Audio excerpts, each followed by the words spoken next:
Morning વિદ્યાર્થી મિત્રો। હવે ગઈકાલના લેક્ચરની અંદર આપણે સાંદ્ર HNO3 પ્રબળ ઓક્સિડેશન કરતા તરીકે વર્તે છે એવું સમજેલા છે, પરંતુ એ ખરેખર અધૂરો જવાબ આપણે સમજેલા છે। એ જવાબને ફરી પાછું આપણે રિપીટ કરીએ।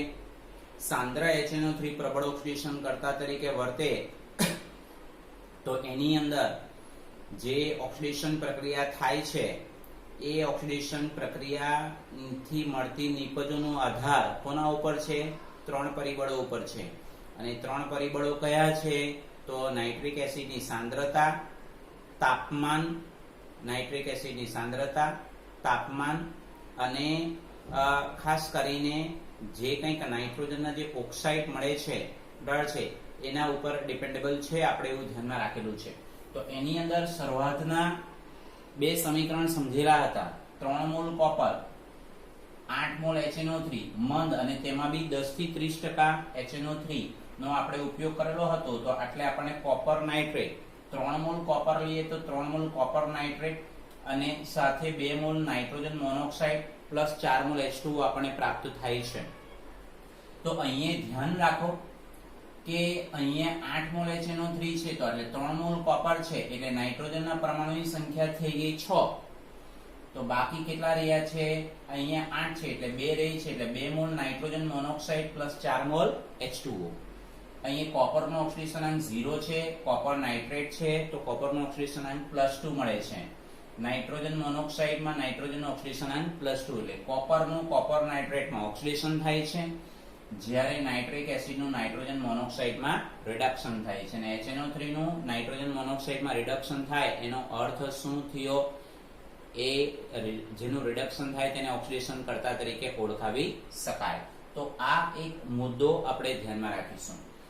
બીજું, કોપરનું સાંદ્ર HNO3 સાથે પ્રક્રિયા કરીએ છીએ ત્યારે કોપર નાઇટ્રિક એસિડના 4 મોલ છે, એટલે આપણે યાદ રાખવાની ટ્રીક પણ સમજાવેલી હતી કે ભાઈ પ્રક્રિયક માટે 38, અહીંયા 14 આવશે।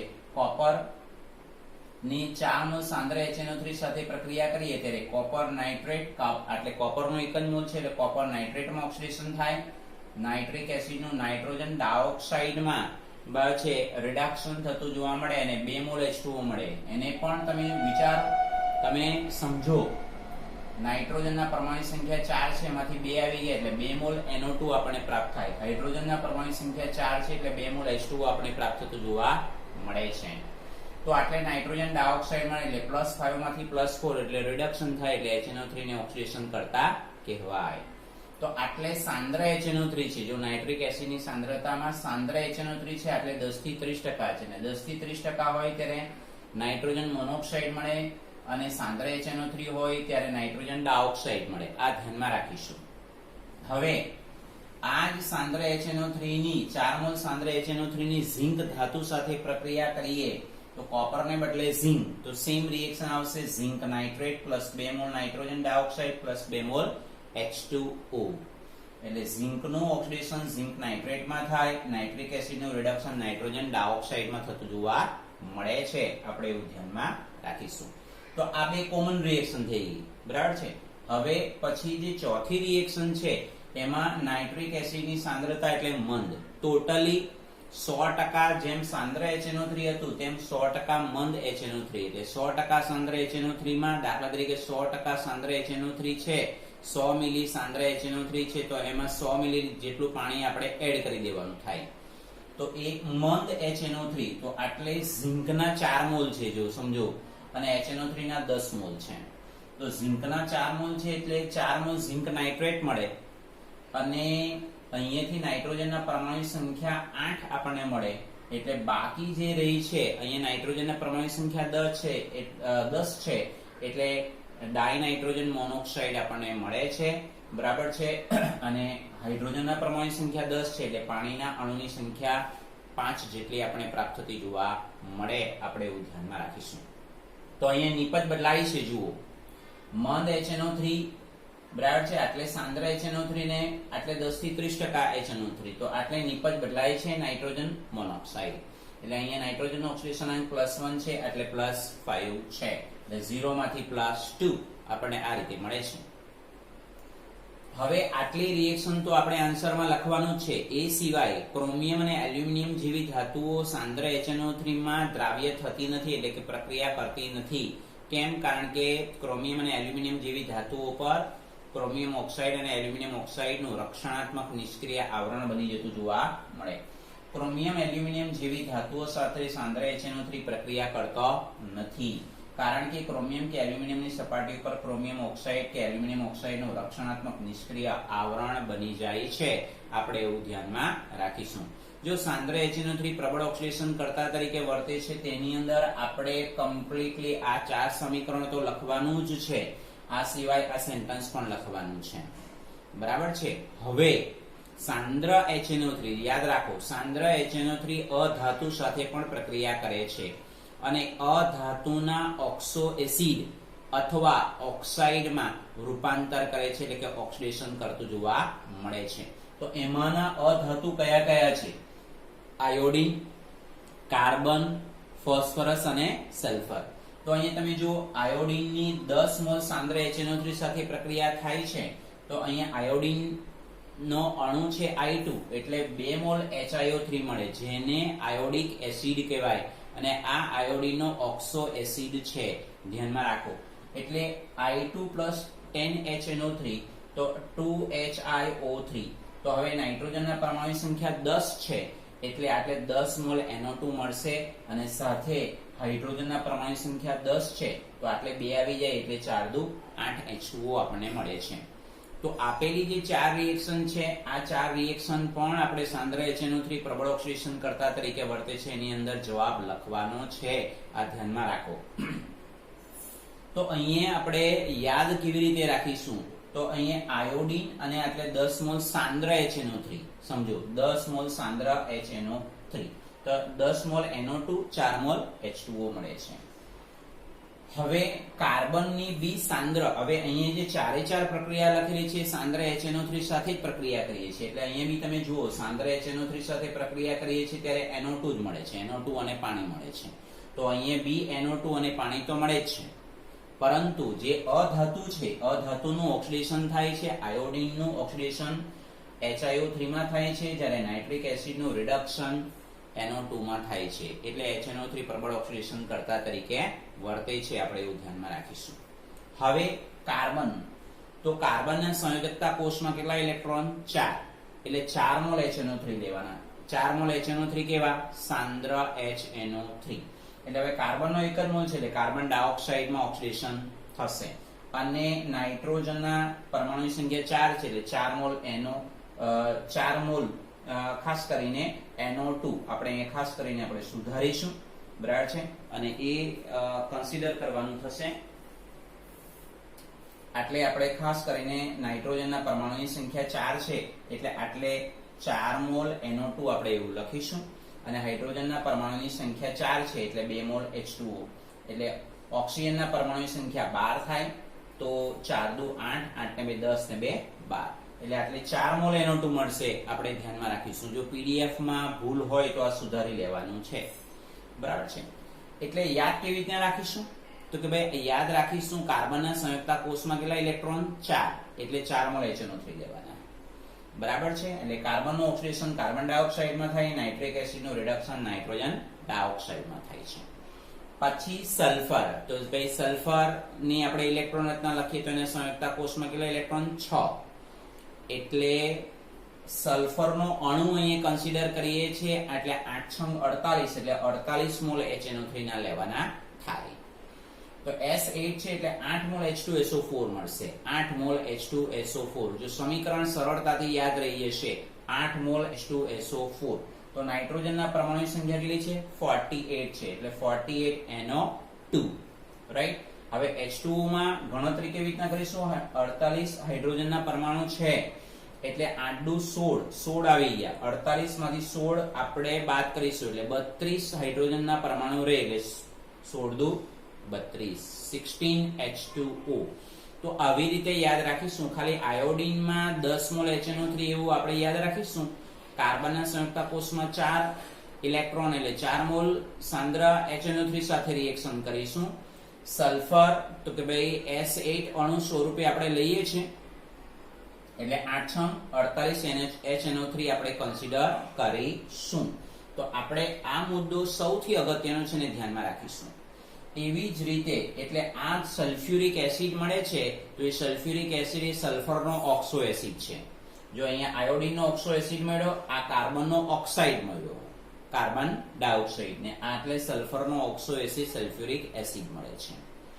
હવે ફોસ્ફરસ, તો કે ભાઈ ફોસ્ફરસના સંયુક્ત કોષમાં કેટલા ઇલેક્ટ્રોન? 5. પણ ફોસ્ફરસ અણુ છે એટલે 5 ચોક 20 એટલે 20 મોલ સાંદ્ર HNO3 આપણે કન્સિડર કરીશું.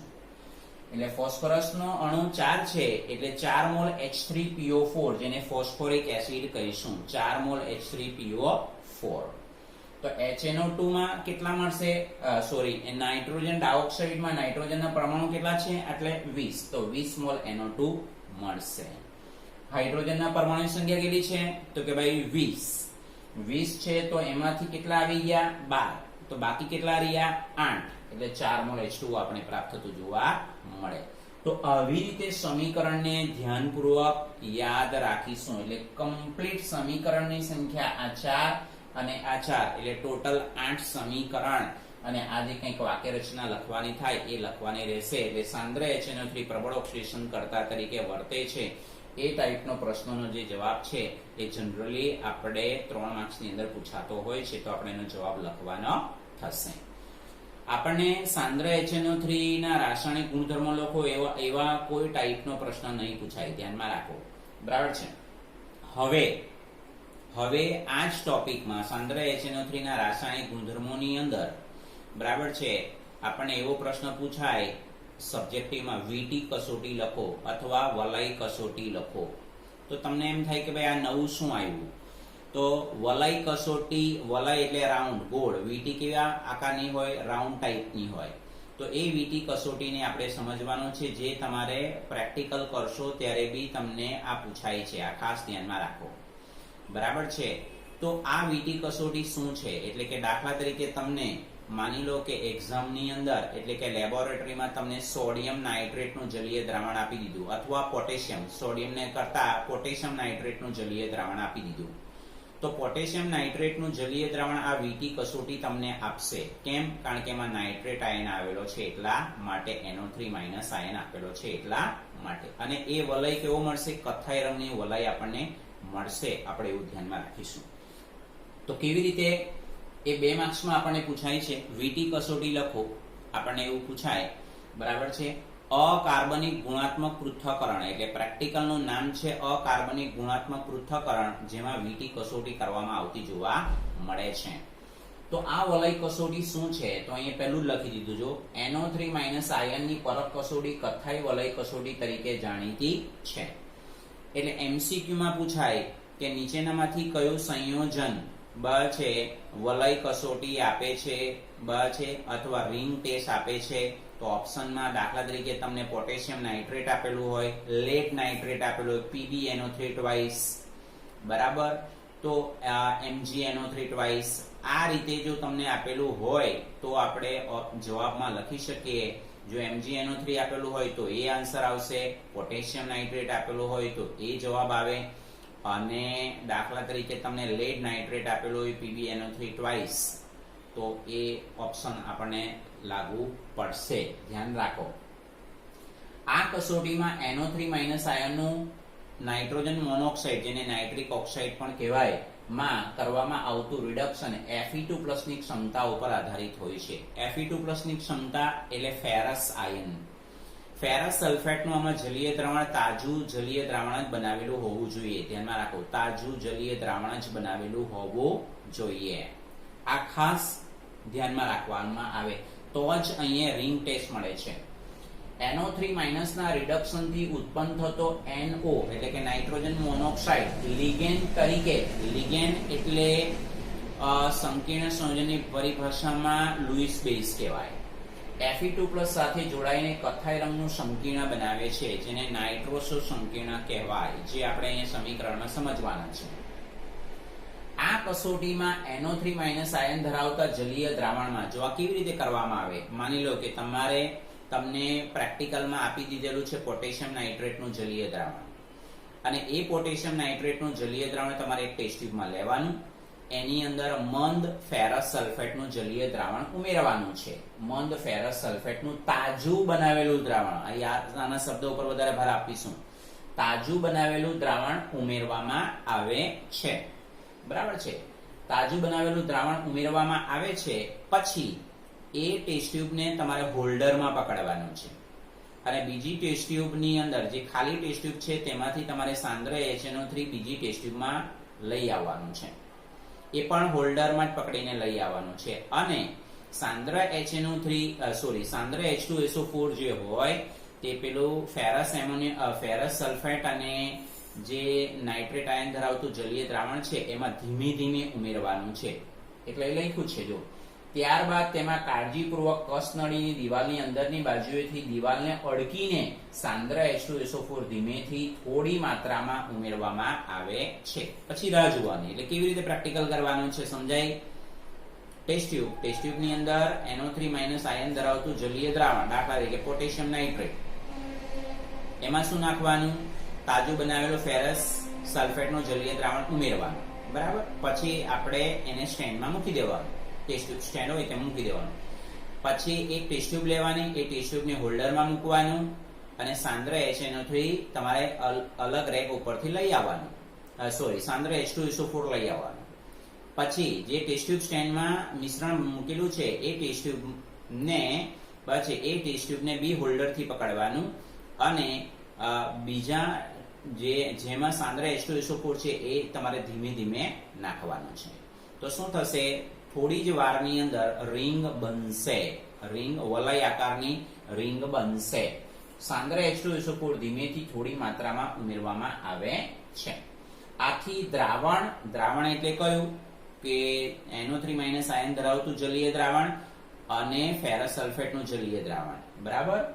અને સાંદ્ર H2SO4 નું જલીય દ્રાવણ, એ બંને દ્રાવણ જ્યાં મળે, જેને અંતરાપૃષ્ઠ કહેવાય, બંને જલીય દ્રાવણ જ્યાં મળે ત્યાં કથ્થાઈ રંગનું વલય રચાતું હોય છે, જે NO3- આયનની હાજરી સૂચવે છે. આપણે એવું ધ્યાનમાં રાખીશું. હવે વિદ્યાર્થી મિત્રો, આ જો NO3- અહીંયા કેમ લખ્યું? તો આટલે કયો ક્ષાર છે આપણને ખબર નથી. પોટેશિયમ નાઇટ્રેટ હોઈ શકે, લેડ નાઇટ્રેટ હોઈ શકે, મેગ્નેશિયમ નાઇટ્રેટ હોઈ શકે. 3 મોલ Fe3+, 3 મોલ Fe2+ એટલે ફેરસ સલ્ફેટ, એટલે SO4 લખેલું નથી. એટલે 4 મોલ H+ એટલે સલ્ફ્યુરિક એસિડમાંનું લખેલું છે. તો અહીંયા શું બનશે? નાઇટ્રોજન મોનોક્સાઇડ અથવા nitric oxide plus 3 mall Fe3+ plus 2 mall H2O.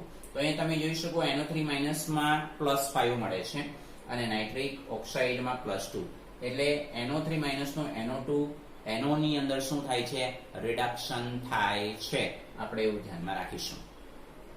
હવે વિદ્યાર્થી મિત્રો ધ્યાનમાં રાખીશું, જો આમાં જે ફેરસ સલ્ફેટનું જલીય દ્રાવણ છે અને સલ્ફ્યુરિક એસિડનું જે જલીય દ્રાવણ છે પાણીમાં જ બનાવેલું હોય, એટલે એ ફેરસ સલ્ફેટનું જલીય દ્રાવણ જે પાણીમાં જ બનાવેલું હોય તો આ ખરેખર એ શું સંકીર્ણ બનાવતું હોય? Fe8O6 અને એ નાઇટ્રોજન મોનોક્સાઇડ સાથે પ્રક્રિયા કરે એટલે આપણને આ નાઇટ્રોસો સંકીર્ણ મળે છે. Fe8O5NO2+. આ નાઇટ્રોસો સંકીર્ણ બને છે જલીય દ્રાવણમાં, એટલા માટે કથ્થાઈ રંગની વીંટી આપણને પ્રાપ્ત થતી જોવા મળે. કથ્થાઈ રંગની વીંટી આપણને પ્રાપ્ત થાય છે પ્લસ H2O આપણને મળે છે. એટલે H2O ના કેટલા છે? 6. તો આટલે H2O. એટલે આ સંકીર્ણ સંયોજન આપણને પ્રાપ્ત થતું જોવા મળે. આપણે એવું ધ્યાનમાં રાખીશું. તો વીટી કસોટી લખો તો તમારે આટલું લખવાનું થશે. સમીકરણ લખીશું, આટલું વર્ણન લખીશું. બરાબર છે. તો આટલી વિગતોને આપણે ખાસ ધ્યાનમાં રાખીશું. હવે આપણે નાઇટ્રિક એસિડના ઉપયોગોને આપણે ધ્યાનમાં રાખીશું અને આપણે એને સમજવાનો પ્રયત્ન કરીશું. તો આટલો પ્રશ્ન વીટી કસોટી લખો, મોસ્ટ ઇમ્પોર્ટન્ટ ક્વેશ્ચન, 2 માર્ક્સનો ક્વેશ્ચન અથવા કોઈ વાર 3 માર્ક્સમાં બી પૂછાય. તો આટલું વર્ણન લખીશું, સમીકરણ લખીશું. ઓકે. હવે નાઇટ્રિક એસિડના ઉપયોગો સમજીએ.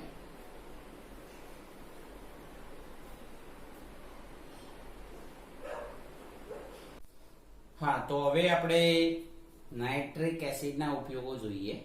નાઇટ્રિક એસિડના ઉપયોગોમાં નાઇટ્રિક એસિડનો મુખ્ય ઉપયોગ રાસાયણિક ખાતરોમાં, એમોનિયમ નાઇટ્રેટ અને વિસ્ફોટકોના ઉત્પાદનમાં, એટલે વિસ્ફોટક સંયોજનો બનાવવા માટેનું જે એક આખું ટેકનોલોજી માટેનું ક્ષેત્ર છે જેને પાયરોટેકનિક્સ કહેવાય, બરાબર છે.